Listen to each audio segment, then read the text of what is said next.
If you want to change the world, start off by making your bed. If you make your bed every morning, you will have accomplished the first task of the day.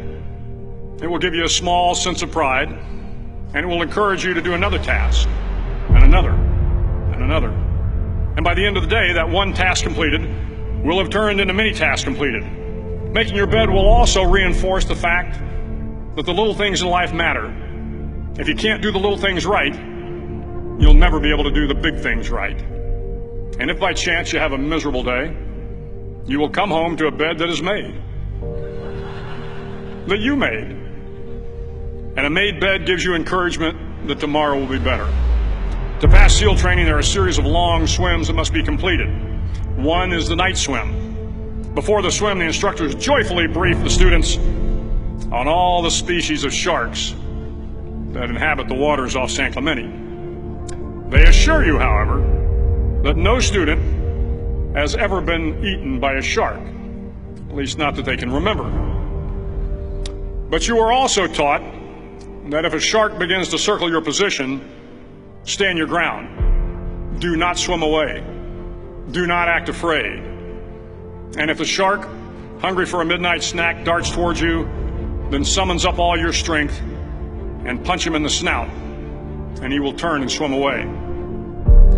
There are a lot of sharks in the world. If you hope to complete the swim, you will have to deal with them. So if you want to change the world, don't back down from the sharks. Over a few weeks of difficult training, my SEAL class, which started with 150 men, was down to just 42. There were now 6 boat crews of 7 men each. I was in the boat with the tall guys, but the best boat crew we had was made up of the little guys, the Munchkin crew, we called them. No one was over 5'5". The Munchkin boat crew had 1 American Indian, 1 African American, 1 Polish American, 1 Greek American, 1 Italian American, and 2 tough kids from the Midwest. They out-paddled, outran, and outswam all the other boat crews. The big men in the other boat crews would always make good-natured fun of the tiny little flippers the Munchkins put on their tiny little feet prior to every swim. But somehow these little guys from every corner of the nation and the world always had the last laugh, swimming faster than everyone and reaching the shore long before the rest of us. SEAL training was a great equalizer. Nothing mattered but your will to succeed, not your color, not your ethnic background, not your education, not your social status. If you want to change the world, measure a person by the size of their heart, not by the size of their flippers. The 9th week of training is referred to as Hell Week. It is 6 days of no sleep, constant physical and mental harassment, and 1 special day at the Mud Flats. The Mud Flats are an area between San Diego and Tijuana where the water runs off and creates the Tijuana Sloughs, a swampy patch of terrain where the mud will engulf you.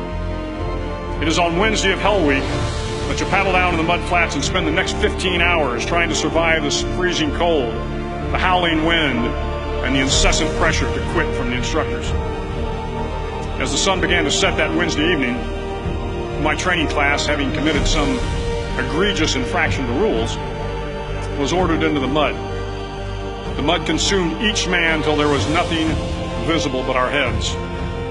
The instructors told us we could leave the mud if only 5 men would quit. Only 5 men, just 5 men, and we could get out of the oppressive cold. Looking around the mud flat, it was apparent that some students were about to give up. It was still over 8 hours till the sun came up. 8 more hours of bone-chilling cold. The chattering teeth and the shivering moans of the trainees were so loud, it was hard to hear anything. And then one voice began to echo through the night. One voice raised in song. The song was terribly out of tune, but sung with great enthusiasm. One voice became 2, and 2 became 3, and before long, everyone in the class was singing. The instructors threatened us with more time in the mud if we kept up the singing, but the singing persisted, and somehow the mud seemed a little warmer, and the wind a little tamer, and the dawn not so far away. If I have learned anything in my time traveling the world, it is the power of hope. The power of one person, a Washington, a Lincoln, King, Mandela, and even a young girl from Pakistan, Malala. One person can change the world by giving people hope. So if you want to change the world, start each day with a task completed. Find someone to help you through life. Respect everyone. Know that life is not fair and that you will fail often. But if you take some risks, step up when the times are the toughest, face down the bullies, lift up the downtrodden, and never, ever give up. If you do these things, the next generation and the generations that follow will live in a world far better than the one we have today. And what started here will indeed have changed the world for the better.